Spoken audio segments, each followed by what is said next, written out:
পছন্দের খাবার কে না খেতে চায় বলেন তো? পছন্দের খাবার তো সবারই ভালো লাগে। হ্যালো গাইস, আসসালামু আলাইকুম। কেমন আছেন সবাই? আশা করি আল্লাহর রহমতে ভালো আছেন। এই যে দেখেন পছন্দের খাবার, এই যে দেখেন গরুর মাংস, তারপরে দেখেন এই যে এগুলো হইলো বতুয়া শাক ভাজা আর গরুর মাংস।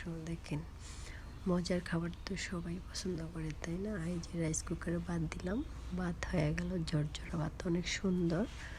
তারপরে এই যে দেখেন ভাত বেড়ে নিলাম, কারণ আমাদের গ্রামে এখন সবাই রাইস কুকারে ভাত রান্না করে, আমরাও করি। রাইস কুকারে ভাতটা দিয়ে তরকারিটা রান্না করতে এত ঝামেলা হয় না। আর গ্রামে পাশের বাড়িতে হিন্দু মানুষ আছে, তাদের বিয়া দেখেন কীরকম করে সাজায়। আমার ছেলেটা ওইখানে গেছে, তাকে ডাকতে গেলাম, তারপরে আমিও দেখে আসলাম সুন্দর করে সাজাচ্ছে। আর এদিকে দেখেন বাচ্চাদের জন্য নুডলস রান্না করতেছি। নুডলস পাগল আমার বাচ্চারা, তাই আমি পাতাকপি দিয়ে নুডলস রান্না করব। তারপরে যে দেখেন বাচ্চাদের টিফিনে নুডলস দিই, তারপরে পরোটা দিই। এগুলো রান্না করে নিতে হয় আমার, কারণ বাচ্চারা নুডলস পরোটা এগুলো পছন্দ করে। তাই এই যে দেখেন টিফিনে নুডলস নিয়ে যাব বাচ্চাদের জন্য। এই যে মাদ্রাসা যাচ্ছি, আমার 2 ছেলেকে একসাথে মাদ্রাসা ভর্তি করালাম, তাই এই যে দেখেন নিয়ে যাচ্ছি নুডলস রান্না করে। এই যে দেখেন কত সুন্দর সকালের আবহাওয়াটা দেখছেন, কত সুন্দর দেখাচ্ছে মাশাআল্লাহ। ঠান্ডা ঠান্ডা বাতাস। এই যে দেখেন টিফিন টাইম দিল, তারা কিন্তু খেলা করতেছে। আমার তো অনেক সময় ধরে তাদেরকে নিয়ে বসে থাকা লাগে, কিছু তো করার নাই। বাচ্চাদেরকে মানুষ করতে হবে, পড়াশোনা শেখাতে হবে, মায়েদের ধৈর্যটা দাঁড়াই লাগবে। তাই যে টিফিন খাওয়ার পরে যে খেলা করতেছে, আর আমি তো বসে আছি। ছুটি হলে তারপরে নিয়ে আসবো। এটা তো অনেক, এই যে দেখেন ওয়েট করতেছি আর দেখতেছি বাচ্চারা খেলা করতেছে।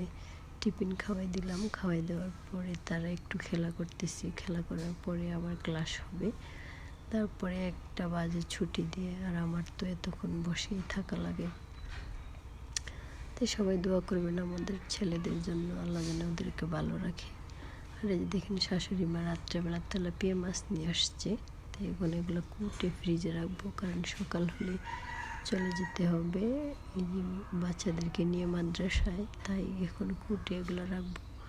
আর এই যে দেখেন একদিন বানাই দিই নুডলস, একদিন বানাই দিই পরোটা, এরকম করেই চলতেছে দিন। একদিনকে করে দিই পছন্দের মতো তাদের খাবার, যেটা বাচ্চারা খেতে ভালোবাসে সেটাই করে দিতে হয়, কারণ বাচ্চাদের আনন্দ তো আমাদের আনন্দ। আর এই যে দেখেন এই খেজুরগুলো যে এত মজা। জায়ের বাপের বাড়িতে একজনে চৌদি থেকে আসছে, তো তাই নিয়ে আসছে, তাই আমাদেরকে দিছে। কিন্তু এগুলো অনেক মিষ্টি, খুরমা খেজুর। খুরমা খেজুরটা মাশাআল্লাহ সেমার মধ্যে দিয়ে রান্না করলে ভালো লাগে। আর এদিকে বাড়ির কাজ করতেছে, দেখেন বাড়ির কাজ চলতেছে, সব কিছু এলোমেলো হয়ে আছে। আর সন্ধ্যাবেলা তো এই যে বাচ্চারা বলতেছে মুড়ি খাবে, মুড়ি। তাই এই যে দেখেন আমি মুড়ি মাখা করতেছি। আমার ছেলে বলতেছে যে হয় নেই, চানাচুর আরও দেওয়া লাগবে। বলছে ঠিক আছে দাও।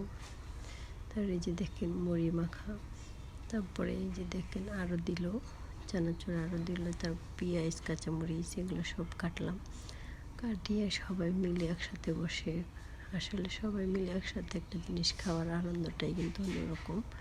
এই যে দেখেন আমার আরেক ছেলে পেঁয়াজ খানা, সে পেঁয়াজ খায় না দেখে সেটা আলাদা নিয়ে নিল, আর আমারটা আলাদা।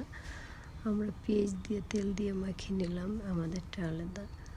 এই দেখেন কার কার ঝালমুড়ি পছন্দ বলেন তো? আমাদের তো অনেক ভালো লাগে ঝালমুড়ি। এই যে দেখেন সবাই আমি একসাথে খাচ্ছি। এই যে দেখেন শেষই করে ফেলেছি মাশাআল্লাহ, আলহামদুলিল্লাহ।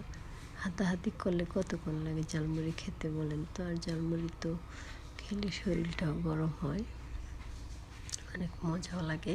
চানাচুর দিলাম, পেঁয়াজ দিলাম, কাঁচামরিচ দিলাম, তারপর সরষের তেল দিলাম। তো সবাই ভালো থাকেন, আল্লাহ হাফেজ।